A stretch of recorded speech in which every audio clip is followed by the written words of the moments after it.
This past weekend, the Superstar Racing Experience Tour raced at Stafford Motor Speedway. Stafford Motor Speedway is a half-mile slightly banked, paved oval. The prestigious track is located in Stafford Springs, Connecticut.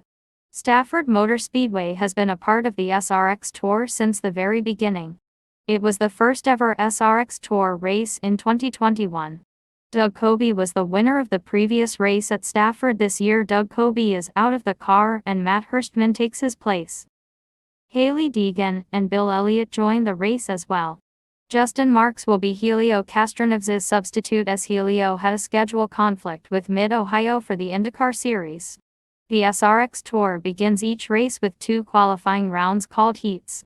For each position, a number of points is awarded and the average of the points earned from each of the heat races will determine where the driver will start in the main event. Hailie Deegan was randomly selected to start on pole for the first heat race. Ryan Hunter-Reay quickly took the lead from Deegan.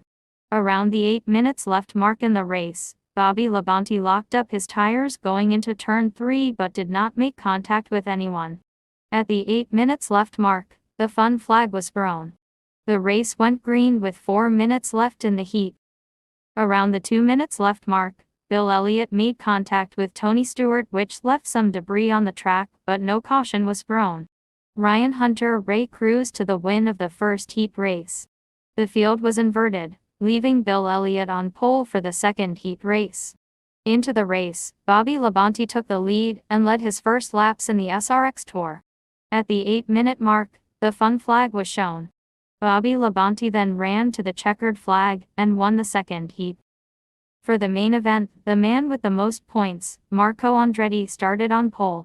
At the beginning of the 75-lap feature, Greg Biffle moved Andretti out of the way for the lead.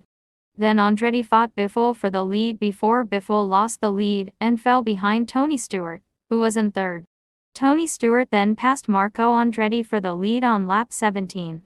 Marco Andretti fought back and took the lead from Stewart on lap 25. On lap 34, the fun flag flew.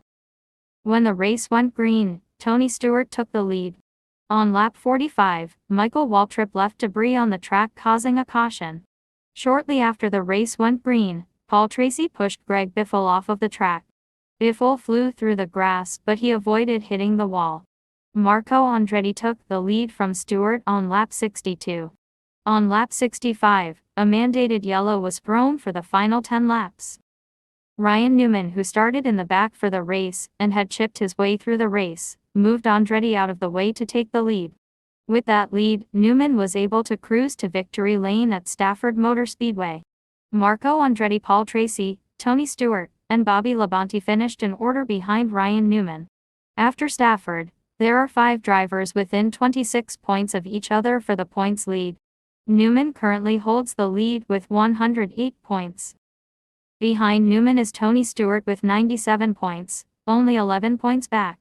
Bobby Labonte and Marco Andretti are tied for third in the point standings with 96 points.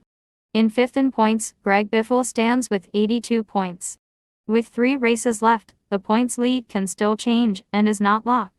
This will make Nashville I-55 and Sharon interesting races as I watch the points battle. Stafford has produced several stories after the race. The race at Stafford was great. There were tons of passing, even for the lead. You could throw a blanket across the top 3 for most of the race. This is exactly what I want to see as a race fan. Like Willie T. Ribbs said in the broadcast, Paul Tracy ran a mostly clean race. He had a scuffle with Greg Biffle but otherwise, Tracy was able to keep it clean and finish strong in third. The graphics that CBS uses for the SRX Tour are phenomenal. They are way better than NBC's or Fox's graphics. They are bright in color and are easy to understand. The graphics they use are also very unique. The fun flags can be fixed. Instead of throwing them every X amount of minutes without a caution, throw them whenever X amount of minutes that a leader leads. To make this make sense, if a race is having constant passing for the lead, then the fun flag should not be used. If there isn't tons of passing for the lead, then fun flags should be used. Stafford should be a staple on the SRX Tour. It had a great crowd this year and I feel like it should be the kickoff race for the season. Stafford could be SRX Daytona 500 or Indianapolis 500. This is it from Stafford in the SRX Tour.